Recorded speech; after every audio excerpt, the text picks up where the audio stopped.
अभी अभी इसरो की तरफ से इस वक्त की सबसे बड़ी अपडेट निकलकर सामने आ रहा कि आदित्य सूर्यान ने लैग्रेंजियन पॉइंट L1 की ओर दहाड़ते हुए सूरज के नजदीक 15 लाख किलोमीटर में से 10 लाख किलोमीटर की दूरी तय करते हुए पृथ्वी के प्रभाव क्षेत्र से बाहर निकल चुका है, जिससे ऐसी जानकारी बाहर निकल कर आया है कि इसरो के वैज्ञानिकों ने चंद्रयान 3 की सफल लैंडिंग की तरह ही आदित्य L1 में फिर से खुशी की लहर देखने को मिल रहा है। दोस्तों, अब आखिर आदित्य L1 लैग्रेंजियन 1 पॉइंट की ओर सूरज के नजदीक 10 लाख किलोमीटर आगे बढ़ता दिखा, जिससे करोड़ों भारतीय जिसके लिए बेसब्री से इंतजार कर रहे थे, उनके चेहरे पर अब खुशहाली देखने को मिल रहे हैं। और इस कारनामे को करने के बाद इसरो के वैज्ञानिक अपने आप पर गर्व महसूस कर रहे हैं। भारत के द्वारा भेजा गया आदित्य सूर्यान भी अपने मिशन में लगातार सफलता हासिल करके तेजी से सूरज की ओर आगे बढ़ रहा है।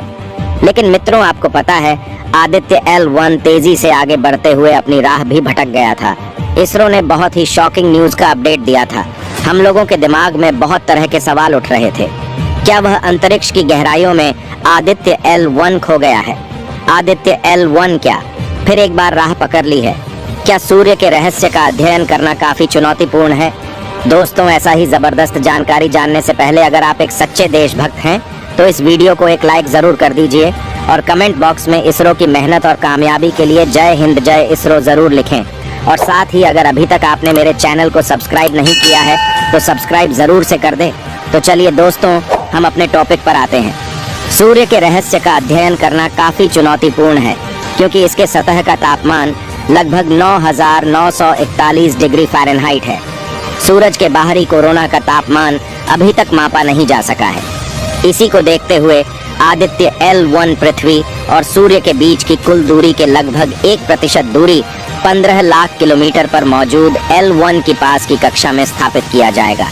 वहीं धरती पर बैठे इसरो के वैज्ञानिकों ने अपने आज तक के सबसे बड़े स्पेस मिशन आदित्य L1 को लॉन्च कर दिया था, जिसे इसरो के बाहुबली रॉकेट PSLV ने अंतरिक्ष में ले जाकर पृथ्वी के 400 किलोमीटर के ऑर्बिट में छोड़ दिया था। और अब आगे का सफर आदित्य L1 को अपने बलबूते पर करना था। और यह सफर कोई 20-22 दिन का नहीं, बल्कि पूरे 109 दिन और करीब 80 लाख किलोमीटर बड़ा था। इसलिए पूरी दुनिया की नजर आदित्य L1 पर टिका हुआ था, क्योंकि इससे पहले इसरो सिर्फ एक बार मंगलयान मिशन के दौरान ही अपने यान को पृथ्वी से इतना दूर भेज पाया है। जिसके बाद हम एक बड़ी खुशखबरी मिली कि 30 सितंबर के दिन इसरो के वैज्ञानिकों ने कमांड सेंटर में बैठकर एक बटन दबाया, जिससे आदित्य L1 ने अपने इंजन ऑन करके 40,000 किलोमीटर की तेज रफ्तार से पृथ्वी की गोलाई वाली कक्षा छोड़ दी और L1 पॉइंट पर जाने के लंबे गैलेक्टिक हाईवे को पकड़ लिया। लेकिन वह कहते हैं ना कि ब्रह्मांड पर हमारा बिल्कुल भी कंट्रोल नहीं है, और वहां अचानक से मुसीबतें अंतरिक्ष यान के दरवाजे पर दस्तक दे देती है। ऐसा ही कुछ हुआ आदित्य L1 के साथ। जी हाँ, अपनी राह में आगे बढ़ते हुए अचानक से भारत का सूर्यान अपनी राह से भटक गया था और दूसरी तरफ निकल पड़ा था, जिससे इसरो की हेड ऑफिस में भगदड़ मच गया था। क्योंकि अगर कोई भी स्पेसक्राफ्ट अपनी राह में 1 डिग्री भी इधर उधर निकल जाए तो हजारों किलोमीटर की रफ्तार पर चलते हुए वह अपनी तय की गई मंजिल से काफी दूर निकल जाता है, और फ्यूल की कमी होने की वजह से उसे इतनी दूर से वापस भी नहीं लाया जा सकता, जिससे पूरा मिशन फेल हो जाता है।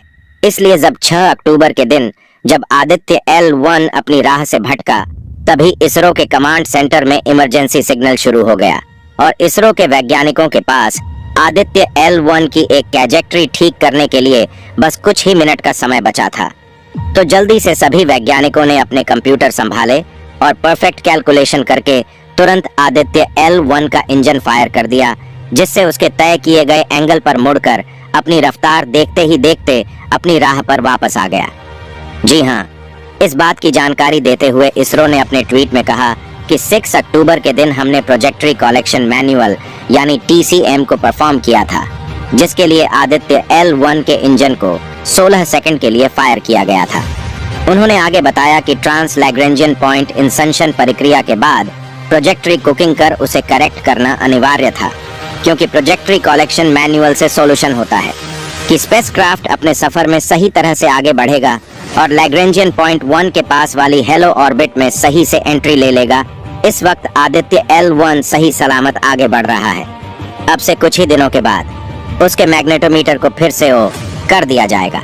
यानी कि दोस्तों, इसरो ने सूर्यान अपनी राह से पूरी तरह से भटक जाए उसके पहले ही इसरो के वैज्ञानिकों ने सही कदम उठाकर इसके मुसीबत से छुटकारा पा लिया है, पर भी ये अपनी मंजिल की तरफ आगे बढ़ चुका है।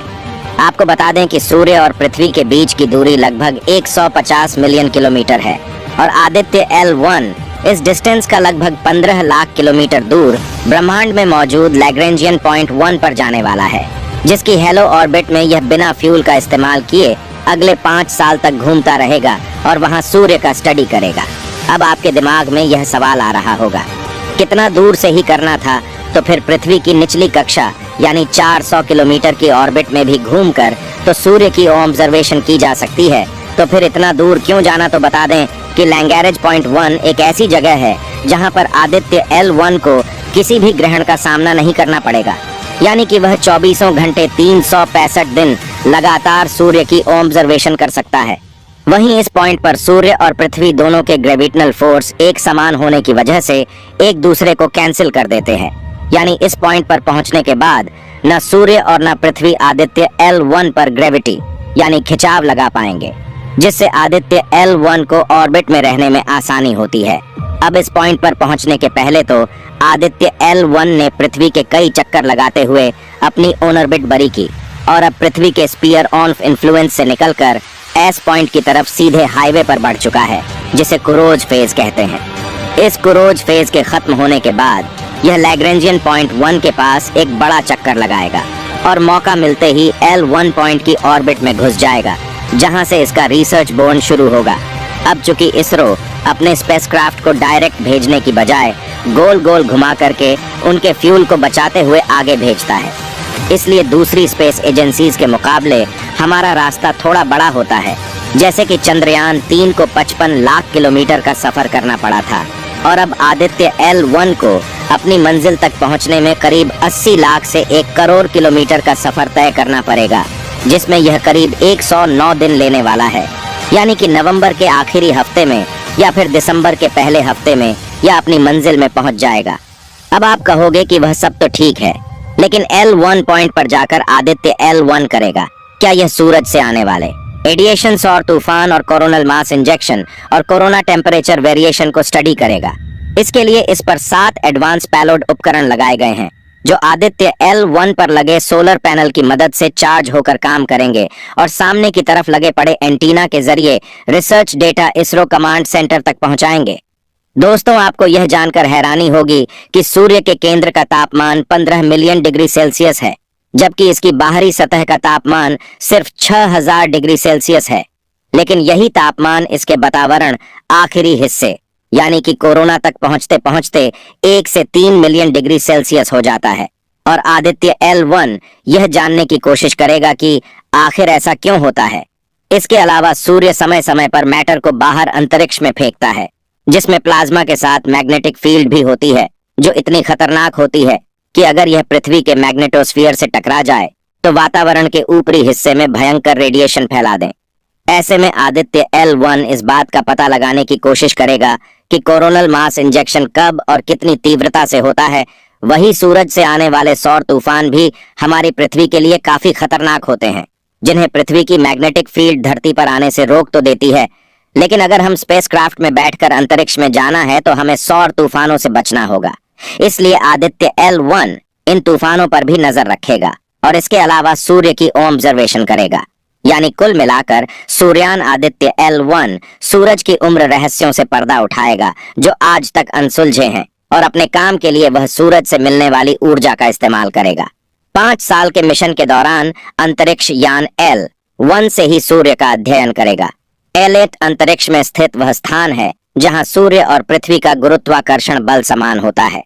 L1 के पास की कक्षा में रखे गए सैटेलाइट से सूर्य को बिना किसी छाया लगातार देखा जा सकेगा। दोस्तों, इसरो के वैज्ञानिकों ने आदित्य L1 और चंद्रयान 3 की सफलता को देख जल्द ही भारत ने पहले मानव अंतरिक्ष मिशन गगनयान की तैयारियां जोर शोर से चल रही हैं। इसरो 30 अक्टूबर 2023 को Gaganyaan test vehicle space flight launch करेगा। भारतीय अंतरिक्ष अनुसंधान संगठन इसरो इस टेस्ट के जरिए क्रू एस्केप सिस्टम के असर को भी जांचेगा। यह गगनयान मिशन का बेहद अहम हिस्सा है। इसकी मदद आप सभी लोगों को आदित्य L1 सही सलामत बने रहने की शुभकामनाएं कमेंट्स के द्वारा दे सकते हैं। इस वीडियो को एक लाइक जरूर करें और अपने दोस्तों तक इस वीडियो को शेयर करें ताकि उन्हें भी जानकारी मिल सके। दोस्तों मेरे वीडियो को देखते हैं लेकिन सब्सक्राइब नहीं करते हैं, प्लीज मेरे चैनल को सब्सक्राइब कर दें और बेल आइकन को ऑल पर सिलेक्ट करना बिल्कुल ना भूलें। दोस्तों मेरे वीडियो को पूरा देखने के लिए बहुत बहुत धन्यवाद आपको।